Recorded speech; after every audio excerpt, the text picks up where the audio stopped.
이재용 이야기를 한번 해볼게요. 이재용 재판에서 이재용이 처음으로 입을 열었어요. 처음으로. 지금까지 이제 한마디도 안 했어요. 재판에서.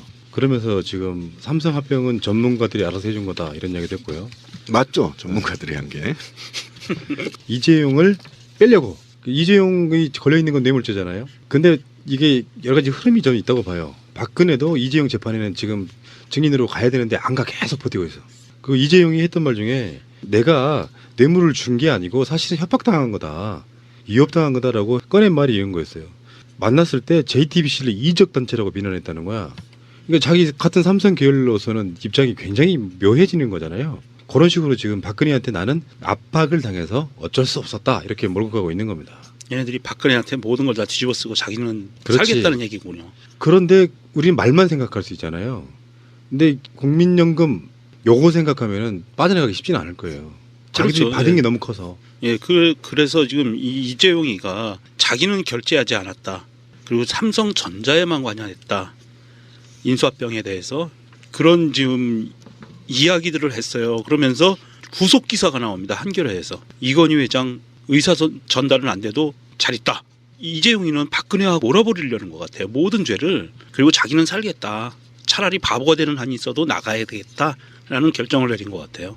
그러니까 이게 결론이 뭐냐면 청와대 문건 공개 이후에 다급해진 이재용이 입을 열었는데 입을 어떻게 열었냐면 청와대 문건에서 보면 청와대에서 이 제안서를 만들어서 2차 때 1차 독대 때 이재용과 박근혜가 어쨌든 일부의 서로의 의중을 파악하고 이 의중의 계획에 따라서 일부 성사시킨 이후에 2차 때 확실하게 매듭을 졌던 사건이에요.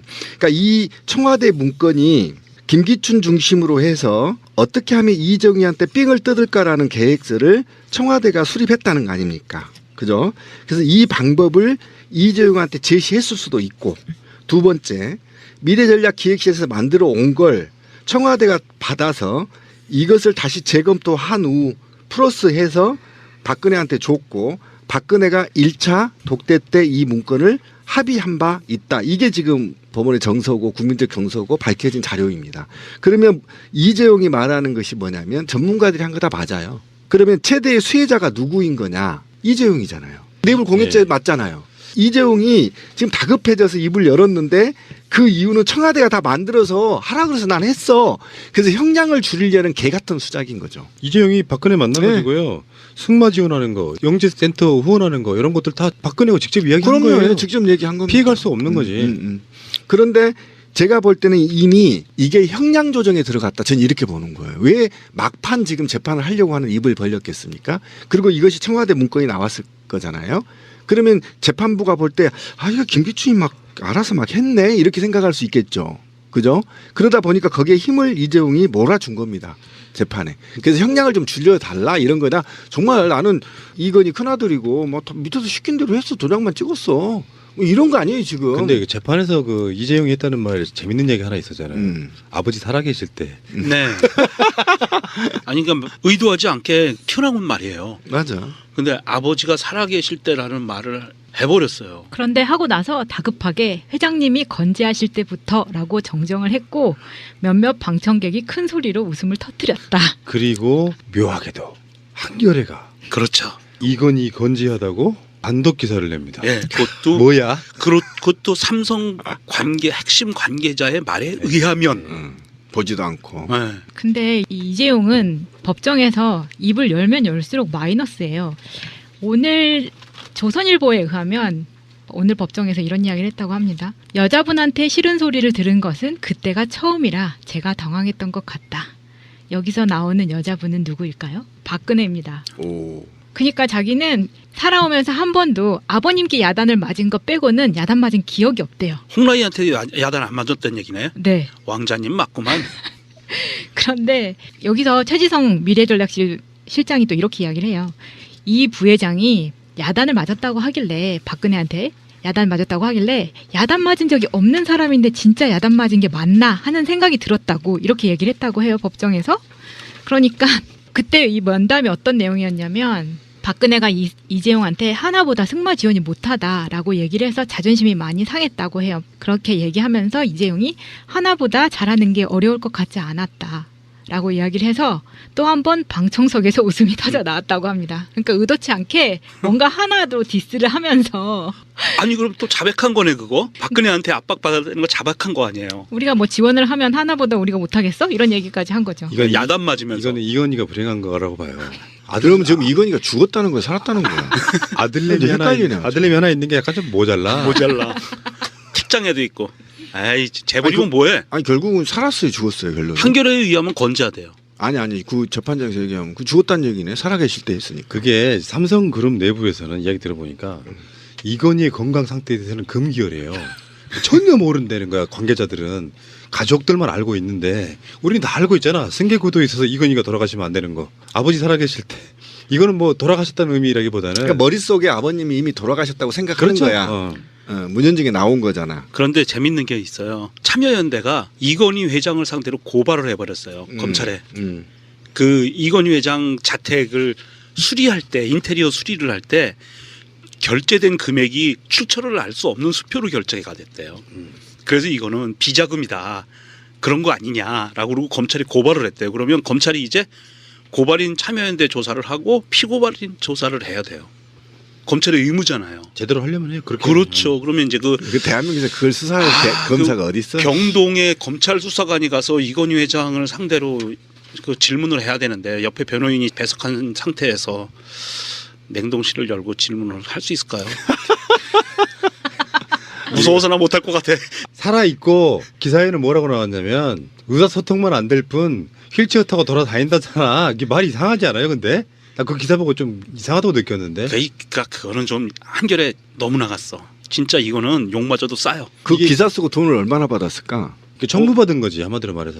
이번에 그 조중동 청부받아서 기사 쓴 거 다 밝혀져서 난리가 났잖아요. 그러니까 예를 들면 조중동이 그걸 쓰면 사람들이 안 믿으니까 그렇지. 이쪽 사람들 믿으라고 한겨레한테 청구를 시킨 요즘 거라고 돈이 봐요. 제일 급한 한겨레에다가 오더를 주는 거죠. 그러니까 그 액수가 크겠지. 네, 그러니까 한겨레가 네. 2017년에 그 분식회계 때문에 막 난리가 났었어요. 주주총회에서. 그래가지고 임시주주총회 다시 열어서 회계장부를 다시 그 결제받고 막 난리를 쳤어요. 왜냐하면 세무조사 들어올 수 있거든요. 그런 와중에요. 돈이 급해요. 2016년도에다가 엄한 투자회사에다 돈 투자했다 다 날렸거든요. 한겨레가. 돈이 많이 필요해요. 지금 이재용도 이혼하지 않았어요? 네, 이혼했죠. 아, 이혼했어요? 솔로로 살고 있어요, 오래전에. 원래 전처가 대상그룹에 지금 전무로 있고요. 그래요? 그분이 또 이정재와 사귀고 있잖아요.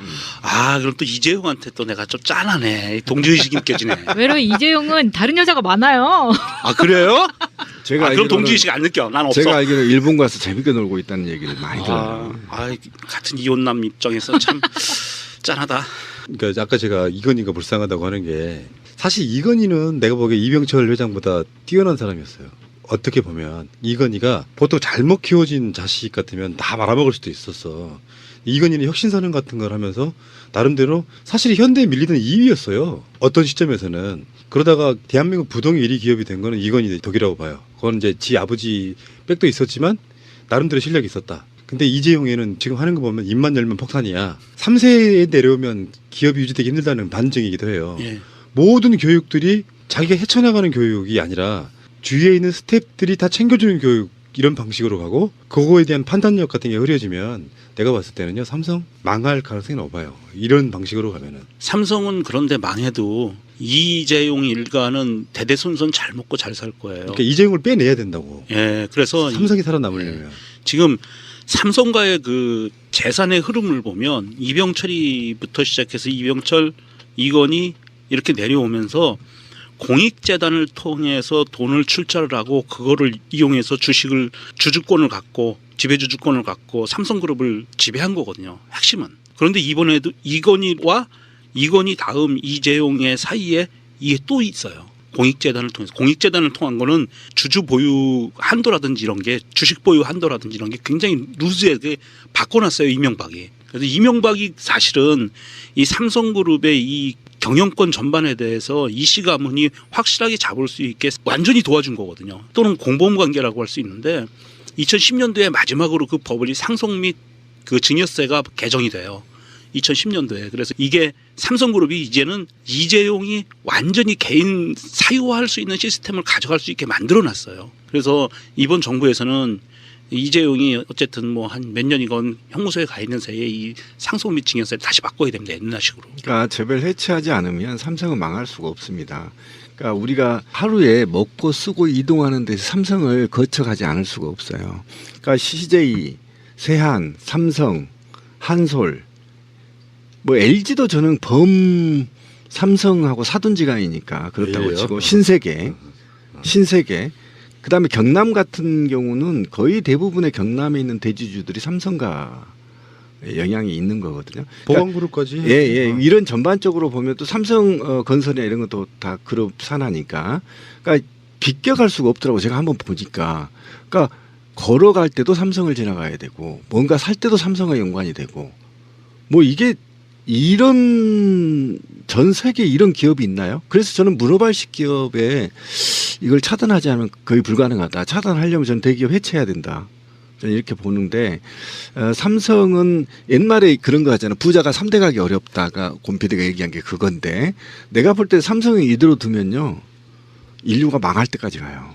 그거 손 좀 써야 돼요, 저거. 근데 이거는 이런 기업들은요, 순간의 선택이 내리막길 걷기 시작하면 또 걷잡을 수가 없는 게 있어요. 이해가 안 되는 측면이, 기업주가 도덕적으로 몰리면 다른 나라 같으면 사람들이 불매운동 같은 걸 통해서 주가를 확 떨어뜨리고 물건 안 사고 그러면서 망이 가는 길을 걷거든요. 삼성은 그게 건재하다는 게 일단 국민성에 의해서는 지켜질지 모르겠지만, 결론적으로 헛발질들을 여러 번 하다 보면 이미지 타격 심하게 먹고 글로벌 시장에서 일단 배척당하고 그 방식을 거치면서 망하는 거죠. 하루아침에 망하지는 않는다 이렇게 보는데, 그러니까 삼성이 망하면 국민소득이 5만 불 치고 올라가고, 그다음에 중소기업이 한 500개 생기고, 일자리가 한 600만 개 생긴다. 이거를 인식하지 않는 이상은 절대 안 망한다. 그리고 이건희 일가가 꼭 필요한 것 같지도 않아요, 삼성에. 왜냐하면 오늘 밝혀진 법정에서도 이재용은 미래전략실에서 매주 열리는 계열사 사장단 회의에 한 번도 참석한 적이 없고 무슨 내용이 논의되는지도 모른다. 이런 회장 왜 거기에 이제 필요해요? 흔히 말하면 거짓말인 거죠. 흔히 말하는 바보론. 바보론. 그 바보론이 조윤선한테도 지금 통하고 있잖아요. 그러니까 장관인데 자기 아래에 있는 사람들이 뭘 했는지 전혀 모르는 바보야. 근데 그게 왜 그러냐면, 그 홍판사가 그 모른다에 대해서 죄를 묻지 않았어요. 그러니까 혹시 이 재판부가 모른다 그러면 또 무죄로 판결할까 이렇게 생각해서 계속 무죄 지금 때리고 있는 거예요. 나 모른다. 밑에서 알아서 했다. 순진하게 넘어갈 뻔했네. 아마 넘어갈 거예요, 우리 판사가. 저는 이 재판부가, 그러니까 사법부가 이 재판을 통해서 문재인 대통령 길들이기에 들어갔다, 저는 이렇게 보거든요. 조윤선 블랙리스트 관련해서 무죄가 나왔잖아요. 네. 이거는 용서할 수 없는 범죄거든요. 왜 그러냐면 우리의 법률을 전부 헌법에 준해서 만들어진 거거든요. 헌법을 뛰어넘을 수가 없어요. 근데 그 모티브가 되는 헌법을 무시하고, 블랙리스트는 헌법에 나와 있어요. 하지 그렇죠. 마라. 네. 그럼요. 근데 그걸 배제하고 판결을 해요, 무죄. 그러니까 헌법을 무시해버린 게 판사가. 그러니까 블랙리스트와 화이트리스트 자체를 위헌행위예요. 예, 이거는 굉장히 중범죄거든요. 예. 그런데 이걸 아예 그냥 배제해버렸단 말이에요. 그 이유가 뭐냐, 몰랐다는 거예요. 바보니까. 네, 바보니까. 그럼 이재용도 나 몰랐다. 그럼 판사가 이제 봐줄 거라고 생각을 한 거죠. 나도 이렇게 인생을 쉽게 살고 싶어요. 돈 있으면 쉽게 살아. 아니, 잘 태어났어야 돼. 네, 잘 태어났어. 지금이라도 바보 노릇하면 돼. 처음부터 망했네 그럼. 어쨌든 국민들은 다 알고 있죠. 그러니까 이 사법부 이야기는 뭐 또 다른 우리가 인터뷰를 좀 하겠습니다만, 그 사법이 갖는 의미가 모든 법 적용에 있어가지고 국민 정서를 뛰어넘거나 못 미치면 안 되거든요. 법이 국민 정서에 맞게끔 만들어진 거고, 좀 그게 부족하다 싶으면 법 개정을 통해서 계속 만들어가는 과정이에요. 근데 갑자기 갑툭튀해가지고 지금 조윤선 무죄에 대해서는 그쪽 문화예술계 쪽에서는 거의 난리가 났어요. 그럼요. 예. 거기 등장하는 그 모든 것들이 심지어는 판사 탄핵까지도 이야기하고 있을 정도로 굉장히 심각한 판결을 했거든요. 오직 모른다는 걸로, 무능론. 이 사법부를 좀 어떻게 해야 될지 이거 아주 구체적인 아, 대안이 이게 필요합니다. 지금 쿠데타라니까요. 사실상 문재인 대통령의 사법부 개혁에 대해서 반발하는 겁니다. 이게 반발 형태거든요. 그러니까 네가 아무리 해봐야 우리가 안 하면 너 못해 라고 경고를 날린 건데, 이 홍씨 이하에는 반드시 사퇴시켜야 돼요. 왜 사퇴시켜야 되냐면, 사퇴를 시켜야만 사법부가 제정신을 차리는 거예요. 알겠습니다. 여기까지 하겠습니다. 우중의 계획에 따라서 일부 성사시킨 이후에 2차 때 확실하게 매듭을 졌던 사건이에요. 그러니까 이 청와대 문건이 김기춘 중심으로 해서 어떻게 하면 이재용이한테 삥을 뜯을까라는 계획서를 청와대가 수립했다는 거 아닙니까? 그죠? 그래서 이 방법을 이재용한테 제시했을 수도 있고, 두 번째, 미래전략기획실에서 만들어 온 걸 청와대가 받아서 이것을 다시 재검토한 후 플러스해서 박근혜한테 줬고, 박근혜가 1차 독대 때 이 문건을 합의한 바 있다. 이게 지금 법원의 정서고 국민적 정서고 밝혀진 자료입니다. 그러면 이재용이 말하는 것이 뭐냐면 전문가들이 한 거 다 맞아요. 그러면 최대의 수혜자가 누구인 거냐? 이재용이잖아요. 뇌물 공여죄 맞잖아요. 이재용이 지금 다급해져서 입을 열었는데 그 이유는 청와대가 다 만들어서 하라. 그런데 하고 나서 다급하게 회장님이 건재하실 때부터라고 정정을 했고 몇몇 방청객이 큰 소리로 웃음을 터뜨렸다. 그리고 묘하게도 한겨레가 그렇죠. 이건희 건재하다고 단독 기사를 냅니다. 예, 그것도 뭐야? 그것도 삼성 관계 핵심 관계자의 말에 의하면. 보지도 않고. 예. 근데 이 이재용은 법정에서 입을 열면 열수록 마이너스예요. 오늘 조선일보에 의하면 오늘 법정에서 이런 이야기를 했다고 합니다. 여자분한테 싫은 소리를 들은 것은 그때가 처음이라 제가 당황했던 것 같다. 여기서 나오는 여자분은 누구일까요? 박근혜입니다. 오. 그러니까 자기는 살아오면서 한 번도 아버님께 야단을 맞은 것 빼고는 야단 맞은 기억이 없대요. 홍라이한테 야단 안 맞았던 얘기네요. 네. 왕자님 맞구만. 그런데 여기서 최지성 미래전략실장이 또 이런 그래서 난 했어. 그래서 형량을 줄이려는 개 같은 수작인 거죠. 이재용이 박근혜 만나가지고요. 승마 지원하는 거, 영재센터 후원하는 거 이런 것들 다 박근혜가 직접 이야기한 거예요. 그럼요. 직접 얘기한 겁니다. 피해갈 수 없는 거지. 그런데 제가 볼 때는 이미 이게 형량 조정에 들어갔다. 저는 이렇게 보는 거예요. 왜 막판 지금 재판을 하려고 하는 입을 벌렸겠습니까? 그리고 이것이 청와대 문건이 나왔을 거잖아요. 그러면 재판부가 볼 때 아, 이거 김기춘이 막 알아서 막 했네. 이렇게 생각할 수 있겠죠. 그죠? 그러다 보니까 거기에 힘을 이재용이 몰아준 겁니다. 재판에. 그래서 형량을 좀 줄여달라 이런 거나 정말 나는 이건희 큰아들이고 뭐 밑에서 시킨 대로 했어. 도장만 찍었어. 뭐 이런 거 아니에요 지금. 근데 그 재판에서 그 이재용이 했다는 말 재밌는 얘기 하나 있었잖아요. 아버지 살아계실 때. 네. 아니 그러니까 의도하지 않게 튀어나온 말이에요. 맞아. 근데 아버지가 살아계실 때라는 말을 해버렸어요. 요거 생각하면은 빠져나가기 쉽지는 않을 거예요. 자기들이 그렇죠. 받은 예. 게 너무 커서. 예, 그래서 지금 이재용이가 자기는 결제하지 않았다. 그리고 삼성전자에만 관여했다. 인수합병에 대해서 그런 지금 이야기들을 했어요. 그러면서 후속 기사가 나옵니다. 한겨레에서 이건희 회장 의사 전달은 안 돼도 잘 있다. 이재용이는 박근혜와 몰아버리려는 것 같아요. 모든 죄를. 그리고 자기는 살겠다. 차라리 바보가 되는 한이 있어도 나가야 되겠다라는 결정을 내린 것 같아요.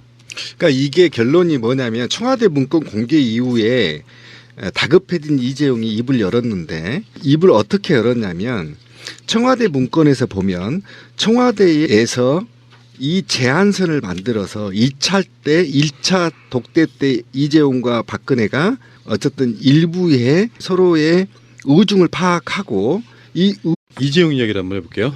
이재용 재판에서 이재용이 처음으로 입을 열었어요. 처음으로. 지금까지 이제 한마디도 안 했어요. 재판에서.